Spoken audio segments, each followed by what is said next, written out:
Selamat pagi Bapak Ibu Saudara sekalian. Mari kesempatan pagi hari ini kita akan kembali bersama-sama merenungkan firman Tuhan dengan bacaan Alkitab di dalam Roma pasal 10 ayat 9 dan 10. Demikian firman Tuhan.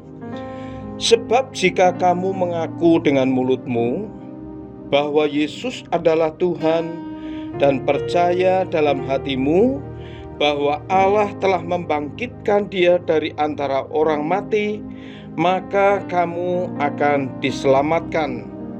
Karena dengan hati orang percaya dan dibenarkan, dan dengan mulut orang mengaku dan diselamatkan. Bapak Ibu Saudara sekalian, saat kita percaya kepada Tuhan, mestinya kita tidak harus hidup dalam kecemasan, ketakutan, kekhawatiran, kegelisahan, atau apapun yang dapat menekan kehidupan kita. Karena Bapak Ibu Saudara, saat kita percaya kepada Tuhan, itu Allah adalah Allah yang menyelamatkan kita. Pertanyaannya, percaya yang seperti apakah yang mestinya kita alami di dalam hidup kita, sehingga kita tidak harus hidup dalam kekhawatiran, ketakutan, kecemasan, kegelisahan, dan seluruh rekan-rekannya.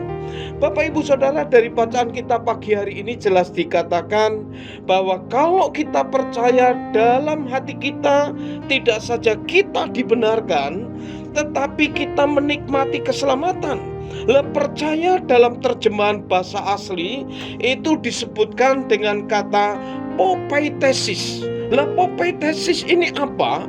Ada dua pengertian, yaitu pengertian yang pertama, seseorang yang mempercayakan dirinya kepada orang lain.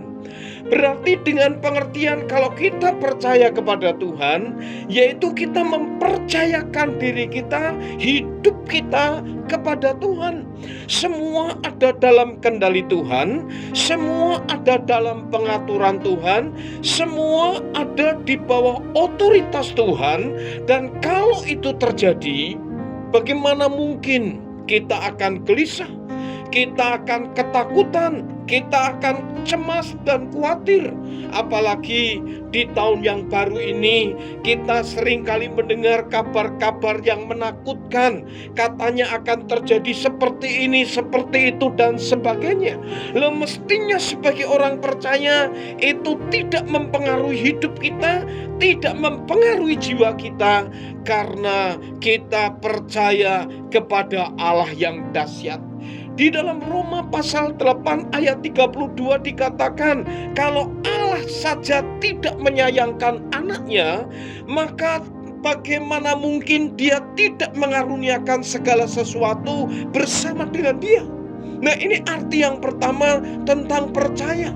Percaya ini masalah sikap hati yang berserah kepada Tuhan, sikap hati yang mempercayai Tuhan dengan seluruh hidup kita. Yang kedua, Bapak Ibu Saudara, percaya punya pengertian mengandalkan. Tentu kita seringkali mendengar atau juga mengatakan bahwa berbahagialah orang yang mengandalkan Tuhan, maka dia seumpama pohon ditanam di tepi aliran air dan sebagainya. Bapak Ibu Saudara, itu memang benar. Tetapi bagaimana kita bisa mempercayai Tuhan atau mengandalkan Tuhan dengan segenap hati? Itu yang menjadi pertanyaan sebenarnya. Jadi kalau Bapak Ibu Saudara ragu menghadapi hidup ini, kemudian Bapak Ibu Saudara hidup dalam kegelisahan, bukan tidak bisa gelisah, tetapi hidup dalam kegelisahan, pertanyakanlah iman percaya Bapak Ibu Saudara sekalian kepada Tuhan. Mungkin ada kepercayaan yang salah, mungkin ada iman yang salah, kepercayaan yang salah, iman yang salah. Yang seperti apa? Kita tidak sungguh-sungguh mempercayai Tuhan. Dan di Alkitab itu disebutkan dengan apa? Dengan orang yang fasik. Orang yang fasik itu tidak mendapat apa-apa. Di dalam surat Yakobus dikatakan, orang yang bimbang dan mendua hati, dia tidak mendapat apa-apa. pagi hari ini Bapak Ibu Saudara sekalian, pastikan Bapak Ibu Saudara dengan segenap hati mempercayai Yesus Kristus sebagai Tuhan dan Juru Selamat. Kita percayakan seluruh hidup kita, kita andalkan Tuhan dengan segenap hati kita, sehingga tidak saja kita boleh mendapat pertolongan yang dari Tuhan, tetapi biarlah kiranya damai sejahtera Allah yang melampaui segala akal memelihara hidup kita. Kiranya damai sejahtera Allah di dalam Kristus Yesus memelihara hati dan pikiran kita. Amin. Mari kita berdoa. Terima kasih kepada Tuhan buat kesempatan pagi hari ini. Tuhan boleh kembali mengingatkan kepada kami dan juga merefresh keimanan kami, kepercayaan kami kepada Tuhan, untuk kami boleh kembali melihat kepada diri kami. Dan kiranya Tuhan temukan kami orang yang sungguh-sungguh mempercayai Tuhan dengan segenap hati kami. Terima kasih, kami bersyukur. Dalam nama Yesus kami berdoa. Amin.